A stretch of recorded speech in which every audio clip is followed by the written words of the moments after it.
Hello, hello, it's Katie Young Carey, or Alchemist, Soul Alignment Guide, Oracle, Soul Mastery Teacher, Self Mastery Teacher. I'm going to tag people immediately because this is going to be a 30-minute or less live, and we are going to talk about karma on a personal level. We're going to talk about some lenses to look at karma outside of this. Karma is a punishment. Karma is our probation officer stuff. We're going to talk about entitlement and the way that we can all do some self-reflection on where we have entitlement and actually how getting out of that will actually make things easier, not harder. And we're going to talk about the relationship between entitlement and self-trust. If you're watching the replay, press replay, and I'm going to try to remember all the people that wanted to be tagged while you admire my hair. And feel free to tell me how you are. How are you doing? Hello. I almost bought like 4 different ones. I actually used to own one of these. I've never been a wig person. I don't really have, my hair is it's such mixed girl hair. And I used to have really fragile hair. So my hair's gotten really a lot stronger over the years. And like I was able to do like, what are those called? They're not box braids. Oh, I just forget what they're called. I kind of want to do them again. Done braids a couple times. It's like 2 braids, but my hair is sensitive. So anyways, I like, playing with adornment matters. Expression matters. Adornment matters. Okay, let me tag people.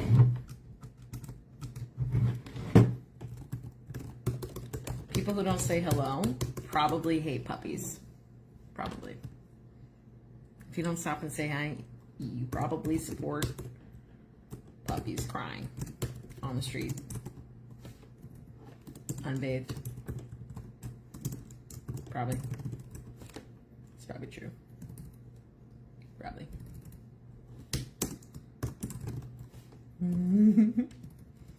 I had a good day. Life is good. I hope life is good for you too. And I hope that these lives make life a little better.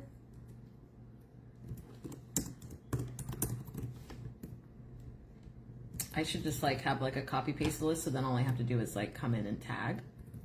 But it gives people time to come in. So that's nice. And if you don't want to be tagged, you can also tell me, don't fucking tag me. I really am only tagging people that usually will typically come watch my live no matter what. Typically are sad they missed my live. Are trying to catch one live. Who were on recent lives. I do my best. And it seems like it takes like a good 5 minutes at this point in time for people to show up.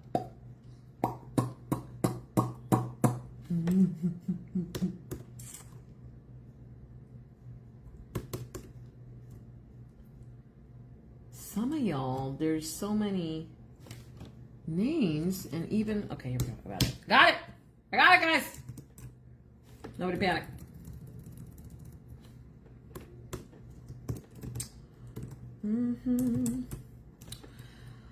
Whoa.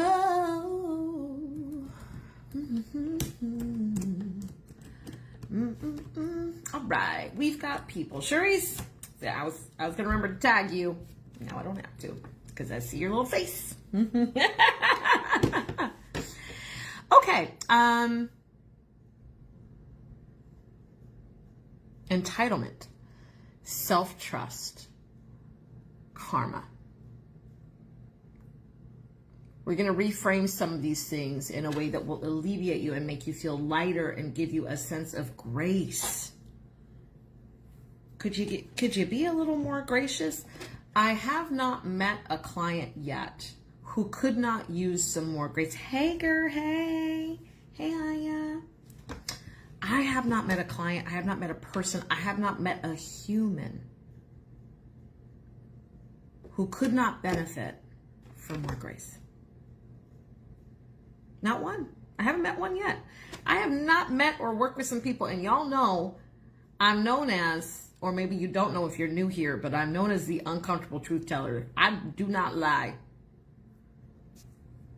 All right? I don't mind making you cry. I love you so much, I'm willing to trigger you. I love you so much, I'm willing to piss you off. I love you so much, I'm willing to disappoint you. I love you so much, I'm willing to humble you. I love you so much, I'm willing to embarrass you. I love you so much, I'm willing to confuse you.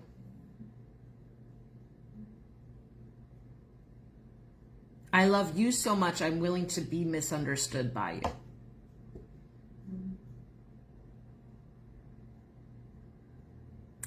I love you so much that I'm willing to play a role, no matter how small, in your evolution, even if that role serves as something that seems mean or unpleasant in the moment. And I promise you that this moves into karma.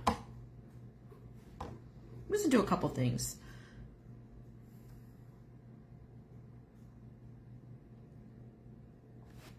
So let's flow through. See where we get. Let's have some fun. Thank you so much, Dominique. Hi. I did ring. Hi. All my people here. Because I know that everything serves me, and I know that everything serves you. You know, recently I was listening to Ben Affleck, and he said, I've never learned anything from my successes. I've only learned from my failures.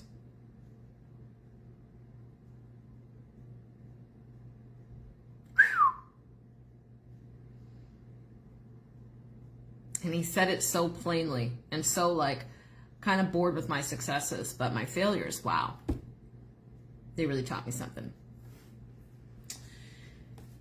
And I want to get into that because okay, should we go in through karma or go in through entitlement? It's all going to tie together. Okay, I feel like I'm into this outfit, okay? It's this, you know, you get the outfit that inspires the rest of your outfits. Look out, y'all.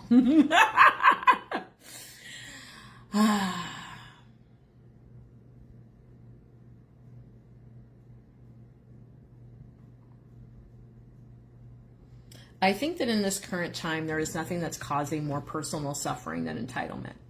Let me explain. And I've talked about this a little bit, but actually we're going to expand and we're going to relate this to everything we're talking about, including the relationship to self-trust.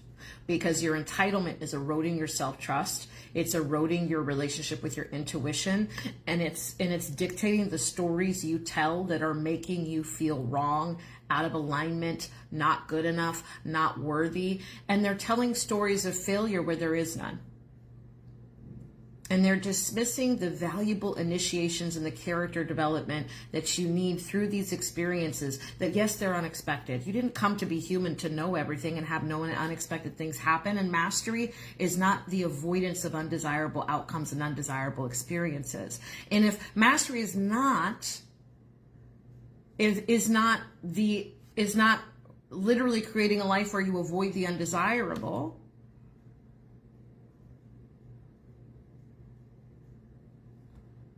if life was literally built in with and divinely designed with contracts, then that must mean that that's God. What I, as a soul, wanted to experience it, and God, with whom I was made in His image, from His origins, who He bestowed me this universe, this power, this blueprint, so that God wanted to experience life through me, as me, through me. Am I in Do Not Disturb? No. Okay, let's fix that. There we go. Let us not get interrupted.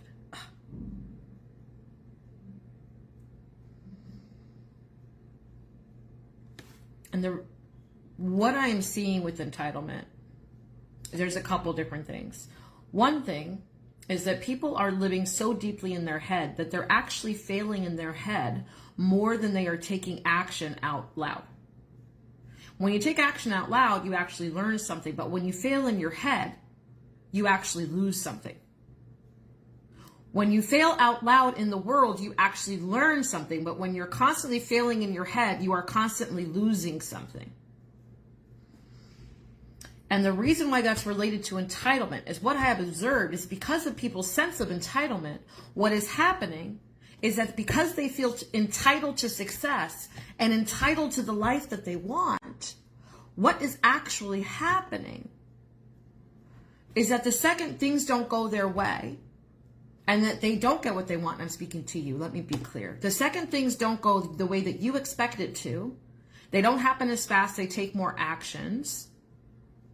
The second you follow your intuition, but then you don't get what you want, you make your intuition wrong, which literally erodes your relationship with yourself. You are the one creating your relationship with yourself and creating your trust. And you are constantly making your intuition wrong every time you don't get what you want or things don't happen in the manner by which you assume it should happen. Because you have this pre-designed idea that if you're in alignment, things are going to be easy. And if you're in alignment, if you were in alignment and if you were doing the right thing and if you knew the right thing and if you just prepared right and if your intuition was perfect and if you were the right psychic and you were the la la la la la la la, then by all means, if everything was right, you would have succeeded by now. And so most people, I'm sorry, let me be very clear. This applies to every single one of you. It applies to me too. The question is, how and where does it apply? Not if it applies. And at what level? Where is my entitlement causing me to believe that I'm a failure or that I'm not good enough or that I'm not doing enough? Or that I'm out of alignment, or that I did something wrong, or that I followed the wrong path, or that I'm not as skilled as I think I am? Where is my entitlement leading me to think that reality is proving my worst opinions of myself right? Where is my entitlement leading me to think the worst about the world and causing me to believe that my experience is proving my beliefs about the world right and reinforcing the beliefs that I have, which is what's creating my reality, because beliefs create reality. Period.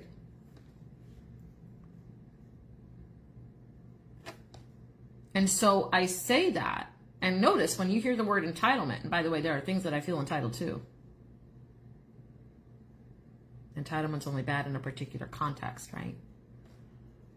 But when it comes to feeling entitled to desirable experience, entitled to ease, entitled to alignment, entitled to growth without pain, entitled to initiations and the unlocking of gifts without strife, struggle, mystery, the unknown, insecurity, embarrassment,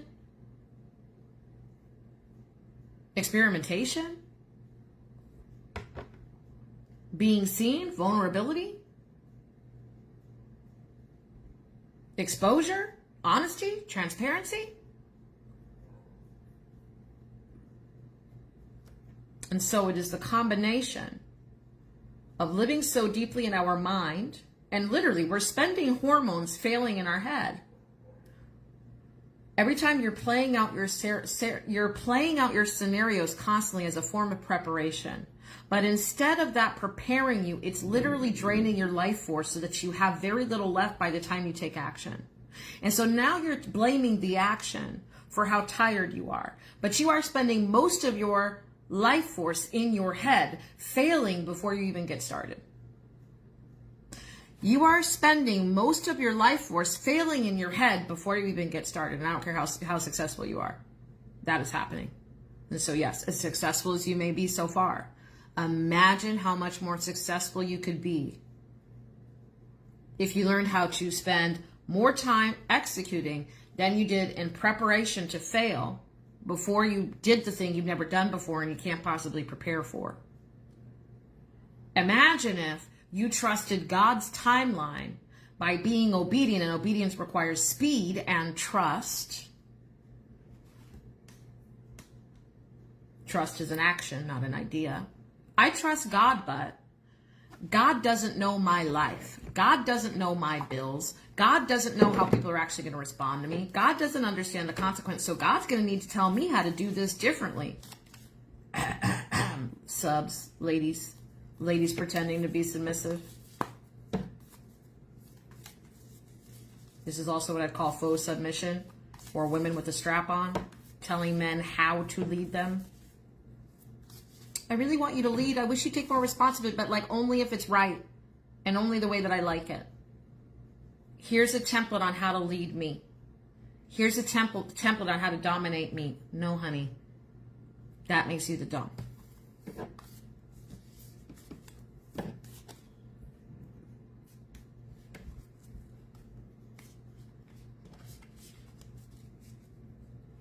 You're trying to play the surrender game with the strap on.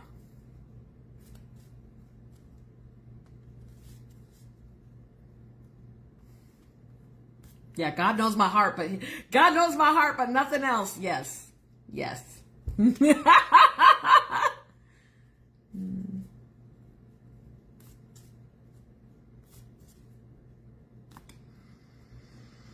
So how does that lens to karma? Well, not only do we feel entitled, and not only do we make ourselves wrong, but everything that we feel is because of the story that we tell about the scenarios and the actions that are happening, which is kind of wild. There are millions of universal laws and millions of things happening that we can't possibly know at any one time, nor is it necessary to know everything in order to move through this life. All we have to do is follow our aligned steps, which happens through intuition and divine impulse, one step at a time. Okay, I got 45 minutes before my phone automatically goes in airplane mode at 8:30. I gotta watch out.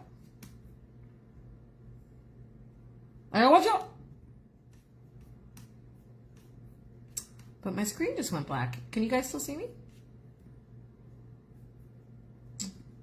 My computer is always tripped. Oh, it's because... What is up with my...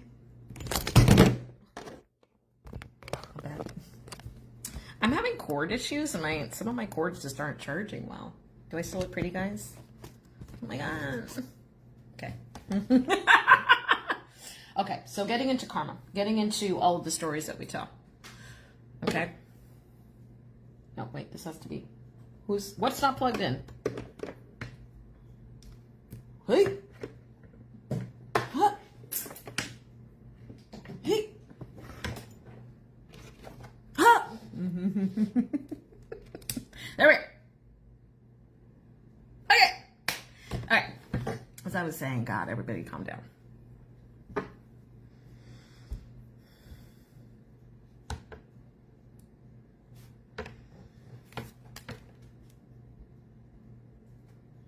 If I know that karma is real, here I am telling stories where I'm making everything about me, which is also causing me suffering. Just because I am the creator of my reality doesn't mean that everything is about me. We've got to stop making universal law mean that everything is about me. Because if we're not careful, that's actually one of the reasons why you're feeling more and more isolated, even though you're continuing to apply more and more universal law. This is actually a really big reason why there's a lot of people under this false idea that the more you ascend, the lonelier you are. It's not true.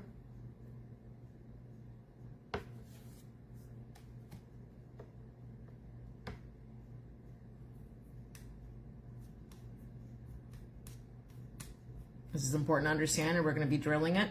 And it is because when you confuse understanding that everything is because you're a vibrational match, but you make, and you're doing this, a lot of you guys are doing this as a form of responsibility. You think you're being more responsible, but actually you're becoming very, very self-absorbed and making everything about you and taking everything personal, thinking that personal responsibility is suddenly going to grant you more favor. And while it might work sometimes, depending on your, I don't want to say blueprint, but let's say what your, can we say belief print? No. Blueprint? No. You need to give me something. Consciousness framework? That's fine. Fine. Depending on your consciousness framework, which is just the summation of your beliefs, your core programming, whatever, right? Okay, thank you. You know, core beliefs, whatever. So you've got a general core belief pattern that you're playing out. Some of it is some of your beliefs are karmic. Okay, your beliefs are just as much a part of karma as anything else, right? And so it doesn't mean that everything being a reflection of me doesn't mean that everything is about me and everything means something about me. And so then therefore, in order to get the reality that I want, I just need to keep perpetually fixing myself. Ugh, that's hard. Now, don't get me wrong.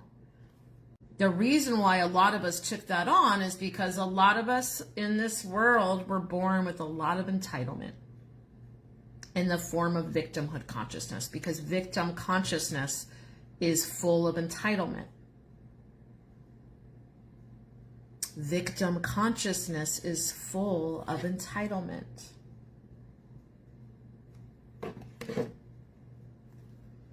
And most of us started off,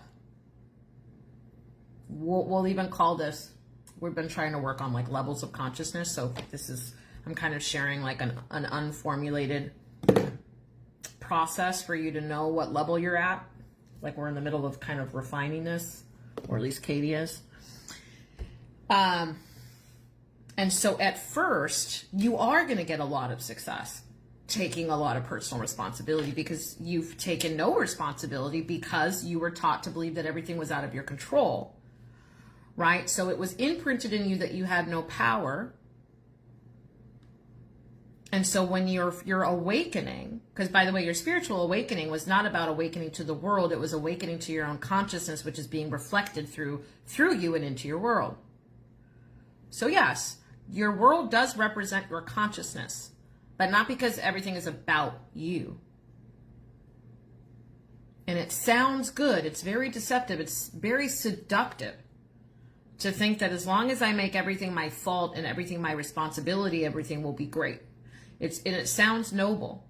And in some cases, it ends up being noble, but it's imperfect, and it gets more and more problematic the more that you evolve because of things like karma.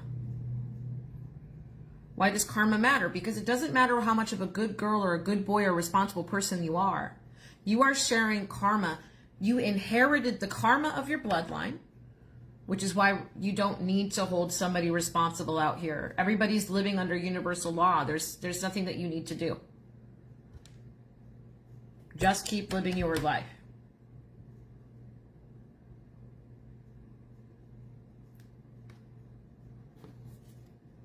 Karma is law. Karma is the nature of the reality. You don't need to pick up a stick and play a part.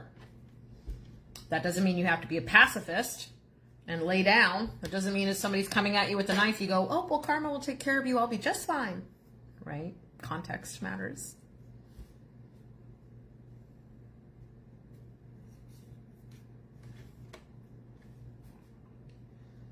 And that's why it's really important in soul work to understand where you're evolving. Now, be careful, because just a couple of you. Well, I've got a very mature, in a steadily, continually maturing audience. But don't think just because you took responsibility for 3 things that you skipped it. These things happen in layers. It's the spiral of life. There's so many compartments of your consciousness. So it may take you years and years and years to completely escape the paradigms of victimhood consciousness, and there'll be things that trigger it. And as you grow and you take up more space, the analogy that I like to use is when you grow, you literally grow and take up more, your energy takes up new fields of consciousness and your awareness. And so as you grow, with each level of you, as you get bigger and bigger, you're going to occupy more space. And every time you occupy more space, you have to weed that field. You need to till that soil, because you're occupying and taking over and exploring new frontiers, unexplored frontiers, wild frontiers.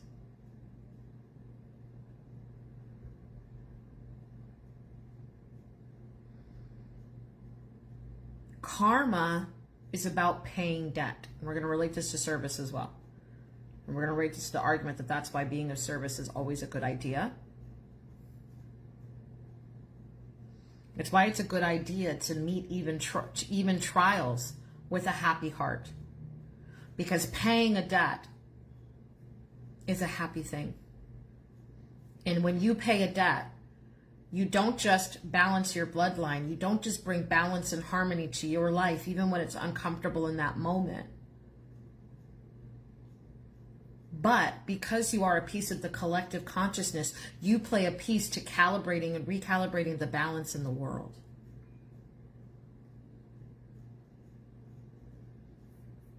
think it's you, Samantha. It's showing up on mine.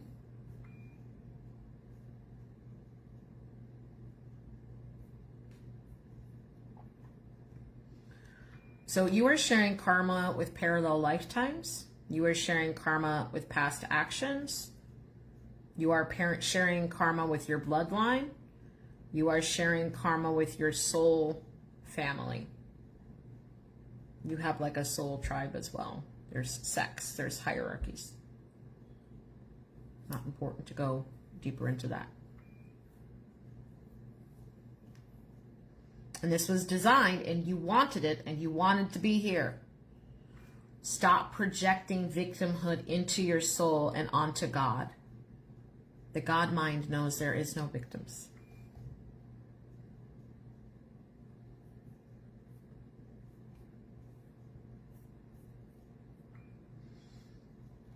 And so karma is just one of the many reasons why it doesn't make sense to meet experiences with anything other than a happy heart.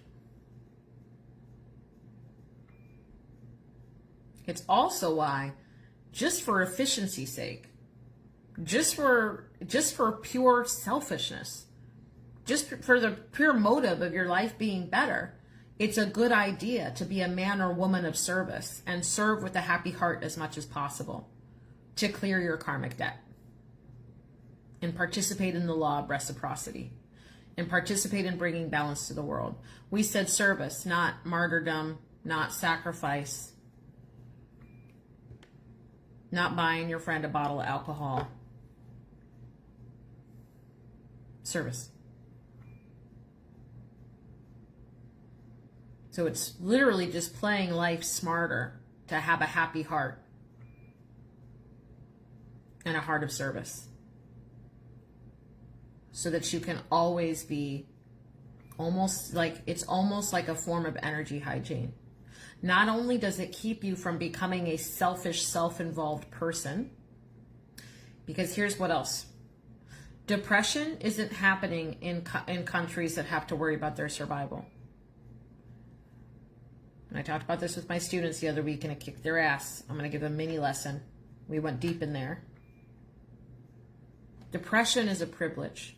Please understand, I am not saying your depression is not real. I am not saying that it's not painful. I am not saying any of that. I am talking at a bigger lens. I want you to take a deep breath. I am not belittling you if you are suffering from depression.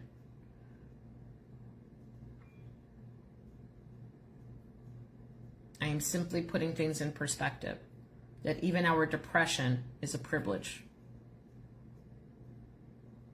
Depression and mental health is not this big overall strifing thing in countries where they're still worrying about water and electricity and trash and sharing a car with 10 different family members and, child brides and trafficking and violence. Context matters. Yes. This does not mean, oh, well, sit down and be complacent with the world. Nobody said that. Context matters. Only the victim wants to do the yeah buts. The victim loves to be offended. It's addicted to it. The victim loves finding offensive context to apply to anything in order to stay alive, because everything alive wants to stay alive. I don't think I have a lot of victims watching me. I think we've done a really good job here.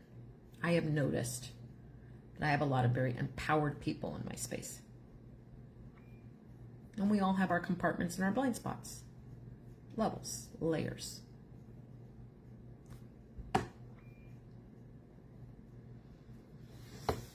I have really truly noticed as a self-mastery teacher of the last 11 or 12 years that there are some things that the reason why it's not being solved is because it's time to just decide to spend more time being of service.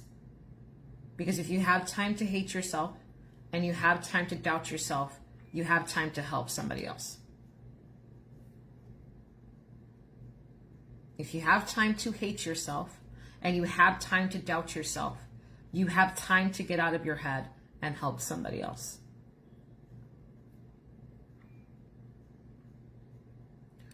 the thing that is going to fix your mind is not always sitting down and fixing your mind.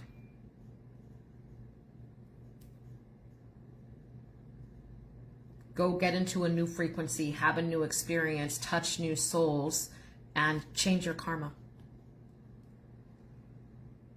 Because even some of your belief patterns you were inherited them as part of your karma. And part of the lessons that you wanted to learn. That too. And so just to tie this back, I think it's obvious, but the reason that we titled this Self-Trust, hold on guys.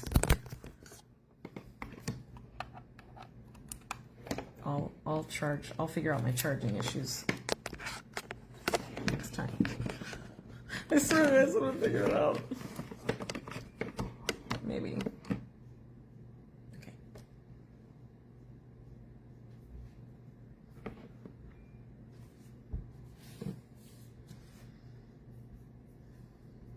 You have time. This is one of my favorite mantras that came from Spirit at some point in time, right?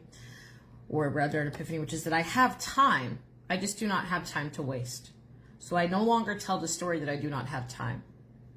I only pay attention to when I am wasting time. And I find that spending time on hating myself is a waste of time. And when I get out of my head to help somebody, I hate myself less. I don't hate myself anymore. But back in the day, when I did hate myself, because I used to hate myself. I don't hate myself. I just think that I'm out of excuses. I think that God doesn't want me. I think that it's easy for me to believe in other people, but I can't believe in myself. I can't seem to stop calling that guy at 2 a.m. I can't seem to leave that relationship because I don't think anybody else will like me or find me valuable. I don't think I'm good enough to be in business. I feel like I'm an imposter. I don't feel like I'm worthy of the type of man or woman that I want. I think that I'm going to have to settle or be alone. I think that everybody's always taking advantage of me. I'm afraid to make new friends. I'm afraid to take big chances. I'm afraid to apply for that job. I don't think I'm good enough for management, but I don't hate myself. I can't get myself to the gym. I have no discipline. I can't motivate myself. I'm hiding. I'm embarrassed. I'm self-conscious. I'm afraid to speak in front of people. I think I'm annoying, but I don't hate myself. No.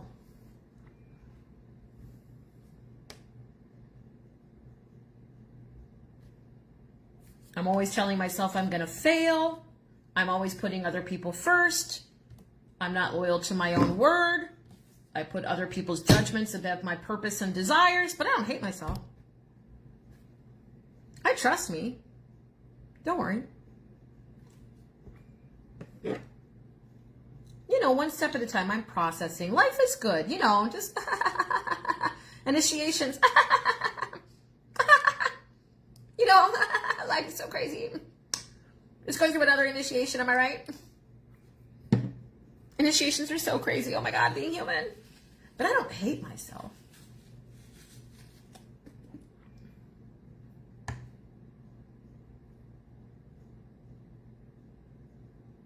I think I'm being punished. I think I'm too old. I think I've run out of chances. I think that my cellulite and my stretch marks don't work. I think I'm always getting chosen over other women.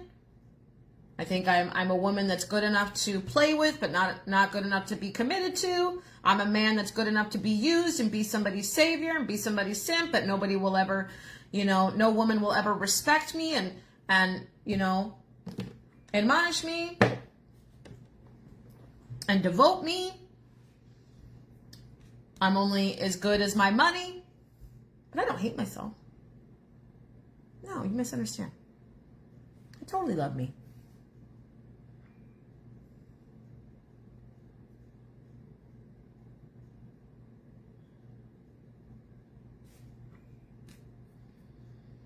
My dreams have been on a shelf for 2 years, 3 years. I'm in a procrastination hole. I'm stuck in task analysis, but I don't hate myself.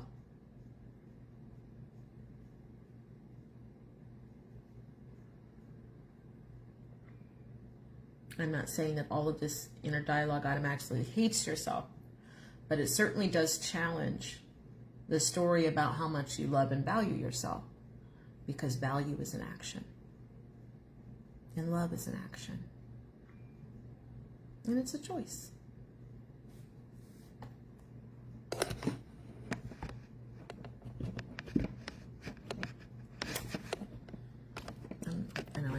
let this go, but I can't.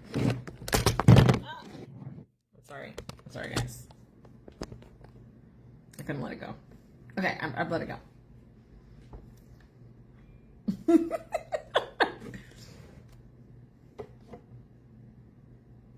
See, no, the lighting's driving me crazy now. It was perfect.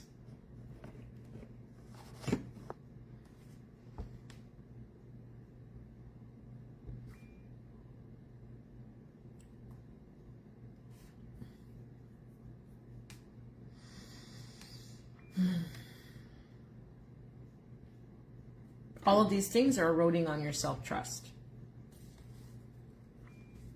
That's why self-love rituals are just fucking stupid. Because if you can't rebuild your relationship from self-trust, and if you can't learn how to stop the self-betrayal, because your self-betrayal is likely habitual, and you're going to have to get out of autopilot to become somebody who doesn't automatically betray yourself. And so all of these things that we talked about, from the entitlement to making karma about something that you can fix in yourself, and making everything about universal law something about you that needs to change. Again, taking things out of context, misapplying things, and just forgetting some layers like fate and destiny and initiations and soul contracts. And mystery. And medicine. Did you know that sometimes this has the reason that you're with that person is because your medicine is a match for what they need, and your soul wanted to come here and be part of people's medicine, and your soul doesn't have a problem with that, and your soul said, absolutely, I can play that role for you. Did you know that? And did you know that the agents of chaos that came into your life that you're calling narcissists and sociopath, did you know that they loved you so much that they said, I'm willing to be your asshole before you guys got here on earth together? And that soul said, I love you so much, I will play that role for you. I will play that role on your path to awakening. This is where we need to stop using karma as punishment. Because as long as you're telling the story that that person didn't do a service to you, then you'll be worried about karma. And then if you take action, justifying that action as karma, versus understanding that that person only did what you asked that person to do. So this wasn't something that needed karma. This was something that was an act of service. This was actually something that needed gratitude. So if you take the action of karma against that person who only showed up to deliver a soul contract for you, it will be you that experiences karmic consequences for that. So vengeance is risky. Don't be calling your petty little actions karma as if you fucking know the whole story. If you don't know the whole story, and you probably won't know the whole story till you die.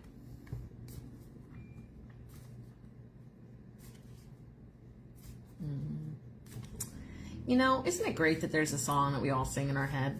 And you let it go, let it go. All right.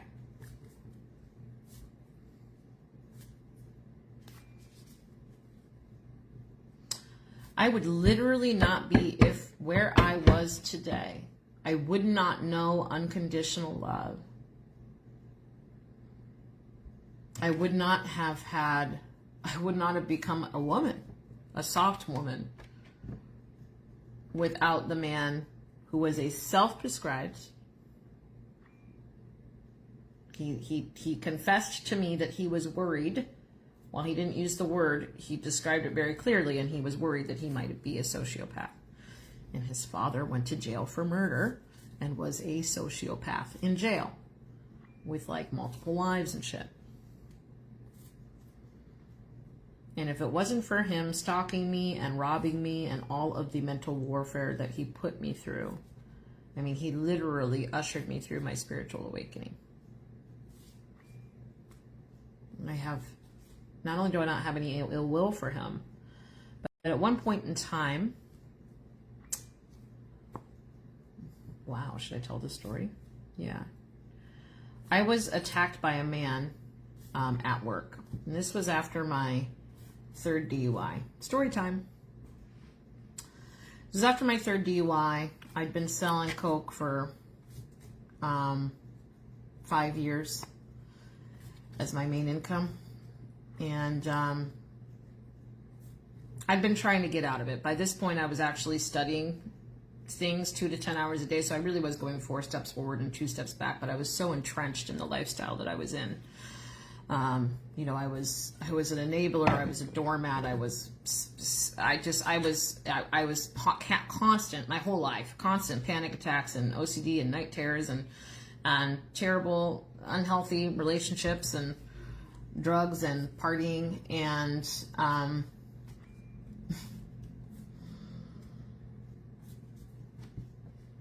Jesus Christ.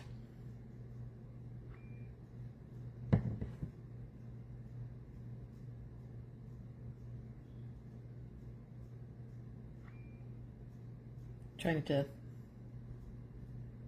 synthesize this story down a little bit.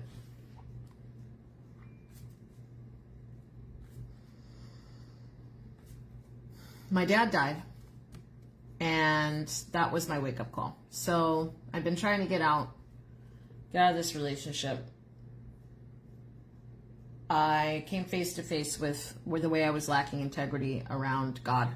I had an experience where I did a healing for a friend, and Jesus came to them, but it was like a violent awakening. It was this violent experience, and I really realized that I learned all these modalities, and I didn't know where the energy was coming from.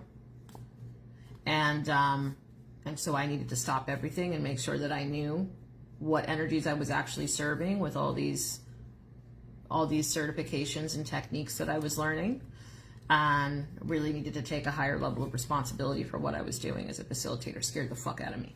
She was my best friend, and it was scary the way that she flipped and the experiences that she was having, that she thought was Jesus, and she is truly connected to Jesus now. So, but at the time, it scared the shit out of me. And so I shut everything down and was like, I need to make sure I know what the fuck is going on. So between that and my shame for the drug dealing and being with this guy that was robbing me all the time and stalking me and stuff and all the other stuff, my dad died, and I was like, cool, I'm getting out of this. Changed my number, went to Puerto Rico for a month.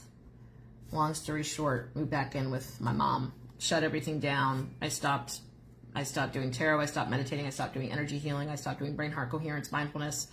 And I had been doing these things with success. I'd been getting people off of disability. I'd been like, major things had been happening for the people I was helping. So it's not that I was not doing good, but it scared the shit out of me. And I knew I needed to know more, because I was one of those universal people that was saying source and not God and blah, blah, blah, blah, blah. And I needed to take more responsibility for what it really meant to start working with somebody's consciousness. It was a scary thing. Anywho, so long story short, after all that, I just felt like a real piece of shit. I just felt worthless. I think I had only had 2 DUIs at this point. Excuse me, I hadn't gotten my third yet. You know, and the DUIs were the least of what the fuck I was doing. And so I go home and kind of hiding, and I make this plan, and I'm like, I'm going to go backpacking around the world. I'd been wanting to travel since I was 9 years old. So I started researching hostel exchanges. You know, I had a spreadsheet, everything. I was putting away money every month. And I was just like, you know what, I'm just going to live the minimalist life. I'm just going to live on beaches. And I reached out to hostels, building relationships. I was just going to work on farms, do trade work for just like a little meal, live a simple life. And nobody was going to know me. And I was like, you know what, this is it. This is what I want to do. And I was working with somebody. So while I was running away from being of service, I was working with somebody on myself to figure shit out. So me and this mentor were working together 4 hours a week, she insisted. And not only were we working together 4 hours a week, but she would like assign me like daily prompts. And at the time I was working at this wood shop, just hiding. I loved it. It was like I'd never done a monotonous job like this in my life. And I just get to sand and be with myself and and she'd be like, if you have time to stand, you have time to think about these things. You know, this woman would hang up on me if I did not have a list of shadows for her twice a week, 2-hour sessions, twice a week. I'd have 3 days, and she'd be like, come back and tell me about this, this, and that. And if I didn't call myself out fast enough, like shadows and whatever, she'd hang up on me. Ah! See you next time.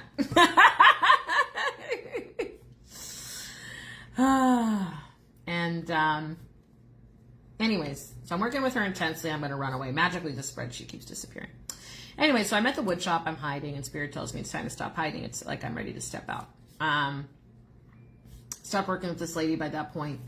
That got crazy. And but I hadn't touched my deck, and I was afraid to.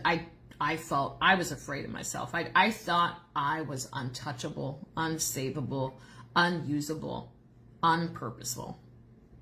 I just didn't know. I just thought that I'd run out of every grace and every excuse. I really did. And I had this tarot book with me. This is around the dark night of the soul of Saturn as well. And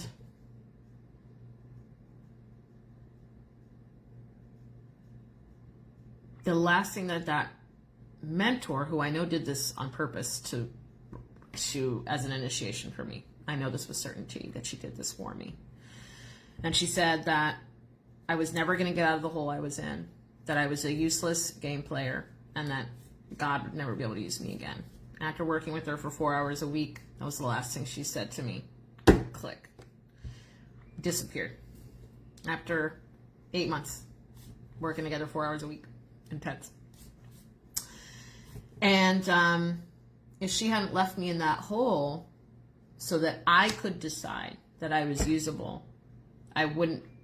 That was crucial. I needed that, because it had to be me that decided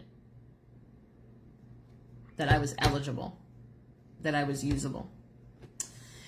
And during that time, I remember praying. I was praying, and I was crying, and I was praying. I was praying and praying and praying. And by this point in time too, which was why I had sought her out, it was also why I had closed my business down. I had started to have these experiences with God. I didn't know what to call it, but I was opening my heart. And I just was starting to cry tears of joy like all the time. I was just having these crazy experiences. I would just I'd see a peach in the grocery store, and I'd just be overcome, and I'd just be like touched by God through this peach. And I'd just be like, what is happening to me? I never was a crier before. I was not a girly girl. I wasn't things are so like, it was such a new experience. It's like, who am I becoming? I was like, I don't know what to do. I'm only getting softer with age. So this time I'm hiding, and I'm doing Ho'oponopono every day. Why? Why did I start doing Ho'oponopono every day? I'm hiding at this wood shop, and this man attacks me. Big, 6 foot tall, muscly guy. He'd basically been sexually harassing me, and I had been trying to minimize it because I was in a place with like over 200 men. And so, he would say it, under machinery, whatever. It was something that kind of added up. And anyways, long story short, I was technically above him, at least for projects, because it was my job to manage projects from department to department at this shop. I loved this wood shop, and they gave me a lot of autonomy and freedom because I was good at what I did, and I was really organized.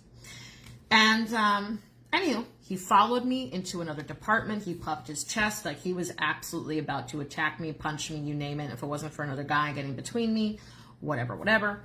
I don't know what would have happened, like I literally had to run away from him until another man stepped between us. And that experience caused me to unlock a sexual assault that I had blocked from my memory. So there was something about it. I remember that I think it was his smell. It was the experience and the smell. And then all of a sudden I remembered the memory of being raped. And after that, my nervous system just lost it. And even though I knew intellectually that I was in a safe spot, my nervous system could no longer be convinced that this place was safe. So when I tried to go back to work, I just cry. And I knew, like, my brain was fine. And my body was like, I'm not okay. My nervous system just could not calm down. Very long story short, I quit that job, right? Which Spirit had been asking me to do. God had said, it's time to leave that job. You're playing too small. It's time to leave that job. It's time. We're reunited again. Everything is okay. And that time was an initiation for me because I had just been clearing. I've been doing all this Ho'oponopono work. And I had been doing Ho'oponopono is, I'm sorry, please forgive me, thank you, and I love you.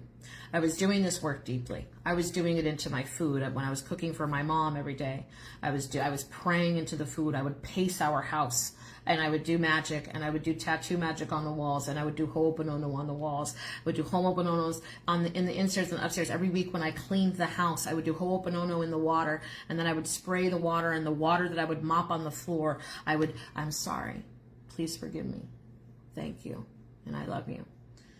Every man in my life, every man I ever met, I started doing Ho'oponopono on. I'm sorry.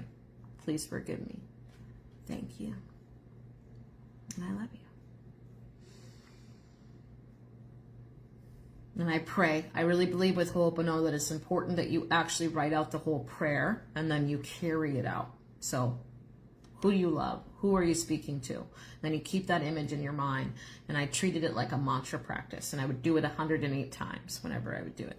Over and over again for every man.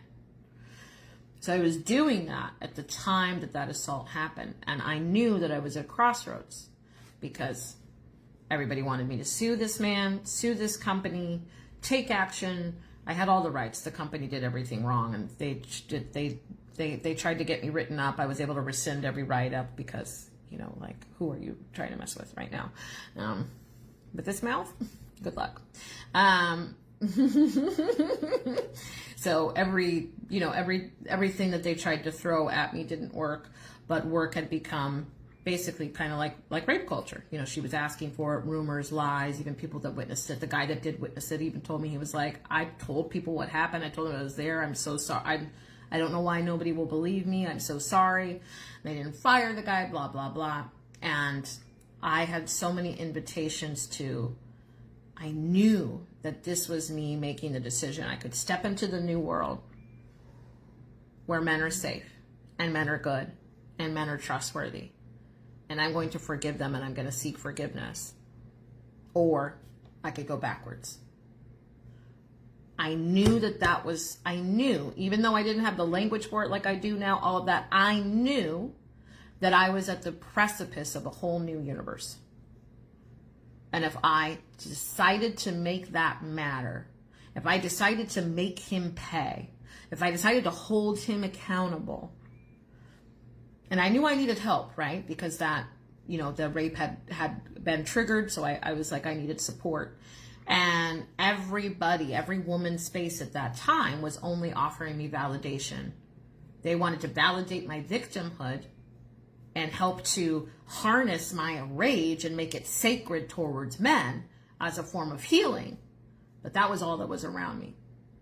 I knew in that moment that there was no real woman's space and no real teacher that I knew at the time who was actually interested or even had the ability or the capacity or the awareness to move me into the universe that was beckoning me forward, full of safe, good, trustworthy men. And I bring that up because one of the last turning points was that man who was a narcissist. My ex, self-described, not because I am misusing, as in I do not recommend going around like you're a therapist and labeling people bullshit. This was something that he was scared of, right? And came from a bloodline of this, la la la. And I remember that I had this huge epiphany and I apologized to him because he asked for help as an addict and I would not help him. And I apologized and I sent him a thank you, an apology, and a Ho'oponopono. And I remember how surprised he was. I remember that he called me and was like, whoa, in all my days, I never thought I would receive something like that from you. Thank you. And then a few weeks later, I found my birth father. And then a few weeks after that, I met the man that would become my husband. I met my mentors that literally flipped my entire reality, and my life was never the same.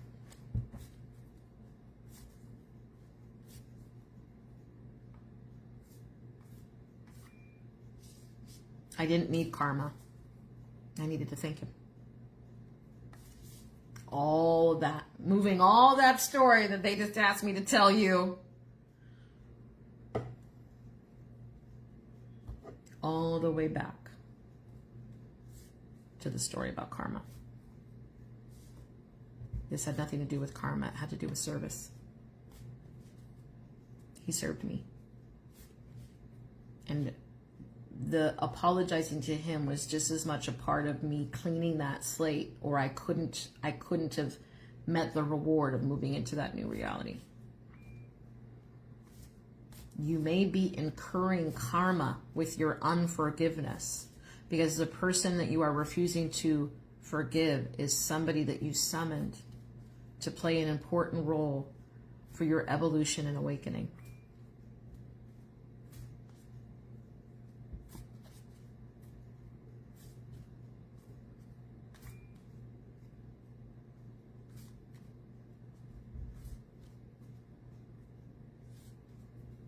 I will not be sharing my past mentors, because that's not the purpose of the story. And the main mentor that I was speaking of, I couldn't even find if I wanted to. She disappeared after that. She was this older, retired lady. She was just this like old sage that showed up and disappeared when the work was done.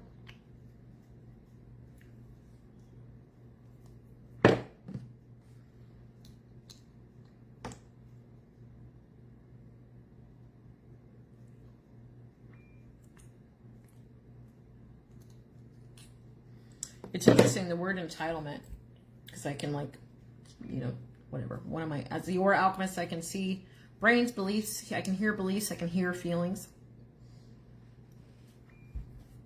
And it's so interesting what the word entitlement triggers in people. Did I say this was going to be 30 minutes? Damn. I didn't know I was going to tell that story, so God got me telling more stories.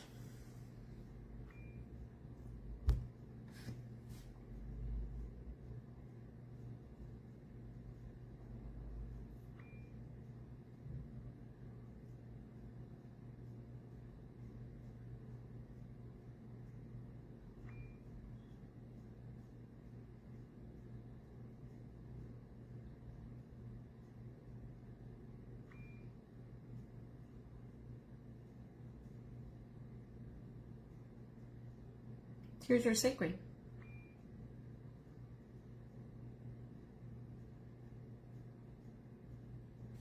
I don't know why the word entitlement is related to punishment for so many of you.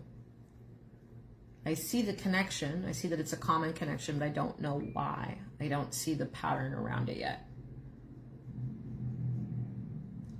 There's shame. I see shame.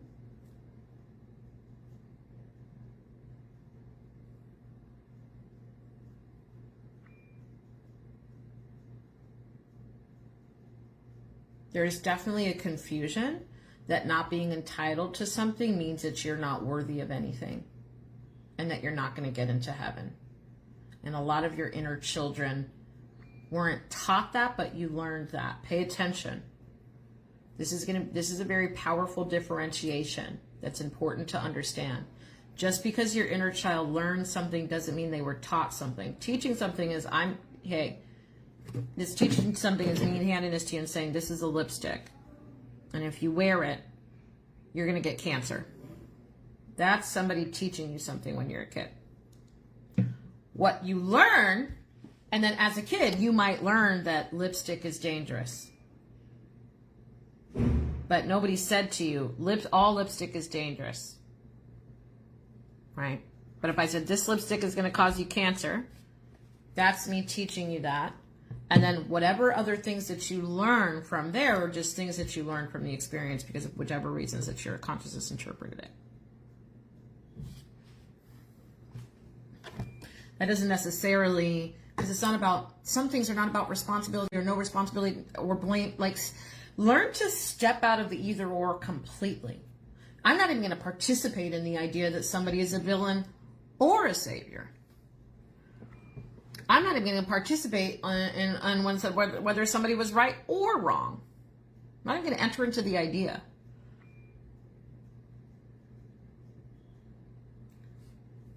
It just is.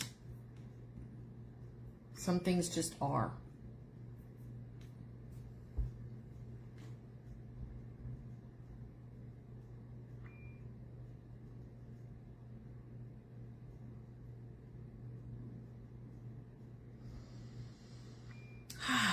All right, well, at least I'm going to make these an hour because I got 12 more lives to go. I was like, I'm going to make this 30 minutes. I'm just going to talk about entitlement real quick. Maybe I'm going to put a timer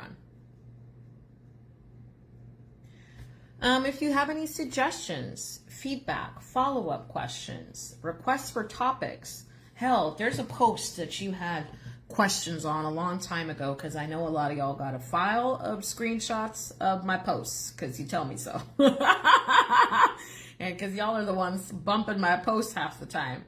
I can tell y'all be searching keywords by all of a sudden you'd be like, somebody's liking just weird off posts from 2 years ago or something. I'm like, oh, somebody's really lost in my profile. You know, and you want to ask a question, feel free to submit it and I will consider it.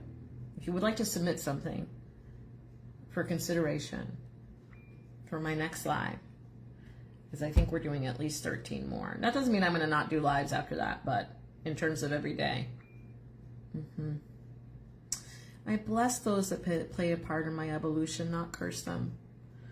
And I assume with a happy heart that every undesirable experience is an opportunity for me to clear a debt. Thank you for bringing us back to that, Ray.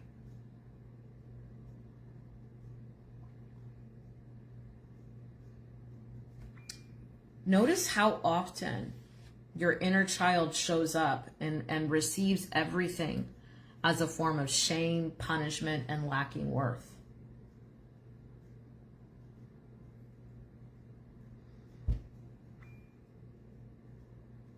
We're saying that because we saw how often you guys, a lot of your guys' parts of, and here's the thing, and my clients learn this hardcore, you know, because the thing about the unconscious, and the reason why it's an art to even find the facilitator that can help you see it is that you need a facilitator that knows how to help walk you towards it. Because if I tell you something at the wrong time, the unconscious isn't the subconscious. The unconscious doesn't look like you. That's why it's the unconscious. That's why until you're ready to see it, you're not going to see it. Because if I tell you something that's in your unconscious that you don't relate to yet, and I just like say this is what you are, it'd be the same to you as if I was like, you're this box. And you'd be like, what are you talking about? I'm not this box. And I'd be like, yep, you're this box. And you'd be like, what? I'm not a box. I'm a human. I'm right here. This box has nothing. The box doesn't have a heartbeat? Like, what are you talking about? I'm not a box. That's how deep your unconscious is, right? Especially when, right, depending on how far away you are. You know, I said this to clients before, but a lot of times I'll meet somebody and I literally know exactly what sentence it is that they need to hear or what sentence it is that will change their life, but I understand that they're a year away from being able to hear it. And I know right away.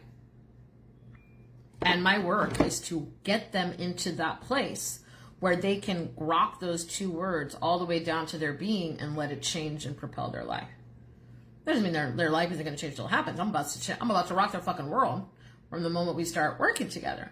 But I understand the gap between where they are and their ability to receive, grok, and understand that gift or that thing or that message or whatever it is that Spirit's whatever role it is that Spirit's asking me to play.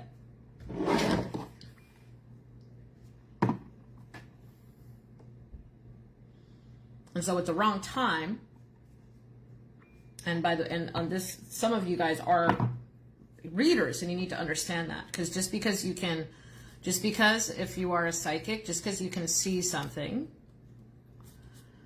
and honestly, this really applies to master psychics even more than beginner psychics, because beginner psychics, you probably can't even tell the difference between telepathic static and emotions that aren't necessarily truth, or emotions that have to do with the past. or things that are related to them versus actual psychic information or actual intuition.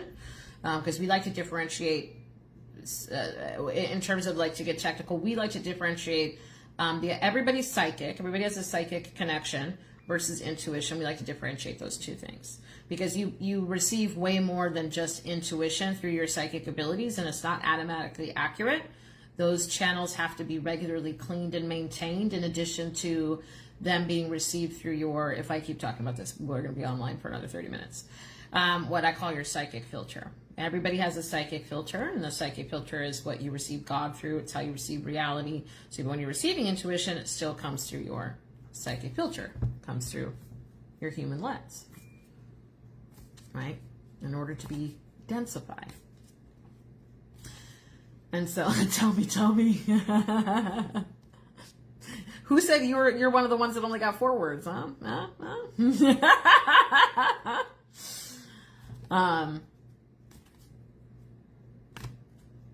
Yeah, so anyways, back to the, actually even that happens for you. The more you actually have to watch out for the fact that just because you can see it doesn't mean that they're supposed to hear it.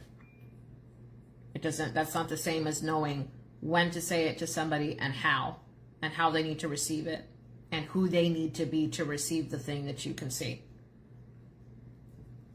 That's why push, pull, and dragging is a bad idea when it comes to spiritual work.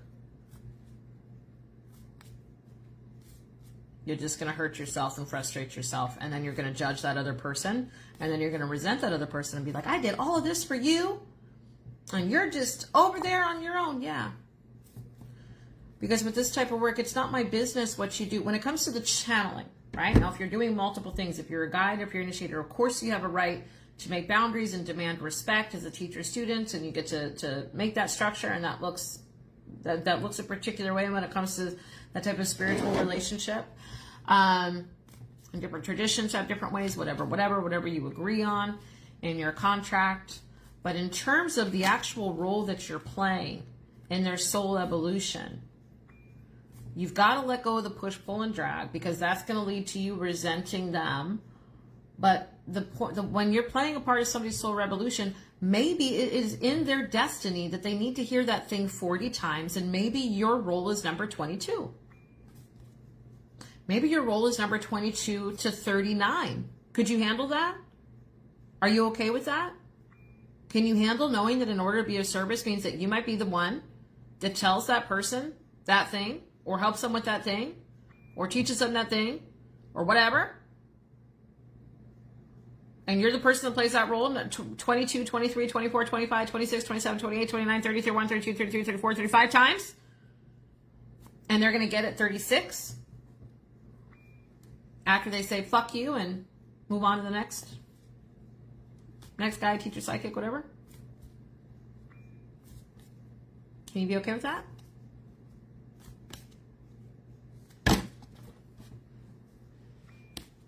If you want to lead so bad, I suggest you get okay with it.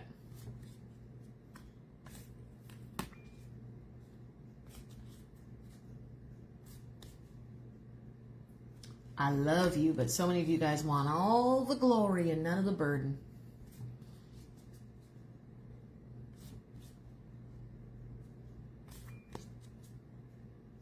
You want to shine like a polished crystal, but you don't want to tumble in the tumbler to get smooth.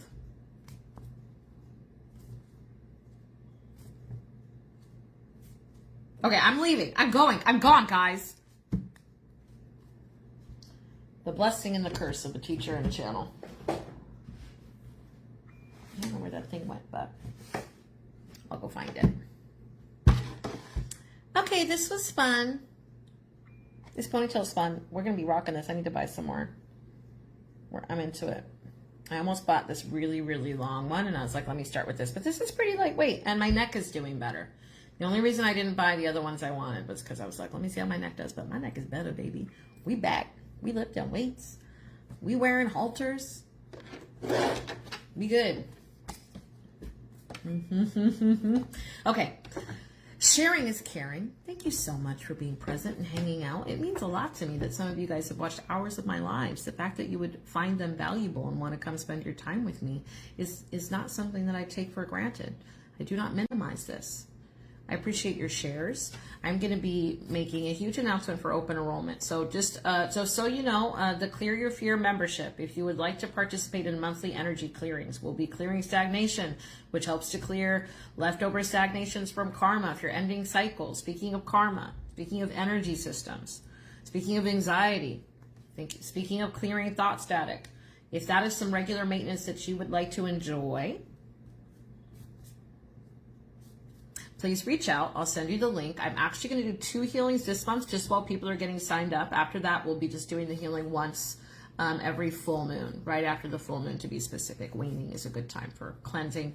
So that's when we'll be doing that. So yeah, if you'd like to do that, reach out. I'll give you the link. And I am going to be announcing the Audacity Masterclass, and we are going to be doing a huge open enrollment. It's the open enrollment that I had announced in May, and then I went to bed with my job, but everything's good now. So we are doing some open enrollment. We're open for mentorships. If you want to apply now, you don't want to wait for the announcements, drop in my inbox. Let's have a conversation. I'd love to see about being your mentor. I'm going to be opening one-on-one spots for the first time in, I don't know, aside from a few one-off sessions, I do not know when the last time is that I've been available for like long-term one-on-one work. So we're going to be opening that up. Part 2, it's like 2.0, but like, you know, it's like 2.0, but like also like totally different, but also 2.0. So it'll be the Audacity Masterclass, but yeah, as we are now, from where we are now, Audacity towards legacy, Audacity towards purpose, Audacity to break up with social programming, Audacity towards purpose, Audacity, the key to purpose, Audacity to become the leader in the round table of your consciousness. Boop. One-on-one work, I am open for men and women. The Soul Alignment Institute is currently still only open for women, though we are working on making it co-ed sometime, probably not in the near future, if I'm being real honest. So if you're interested in having me support you on your path to self-mastery, on the path to matching your consciousness, we specialize in manifestation, beliefs, confidence, self-trust. We even have a business container that we're reopening for soul facilitators only. I may or may not make that open for men and women. Could we make that open for men and women now? Yes.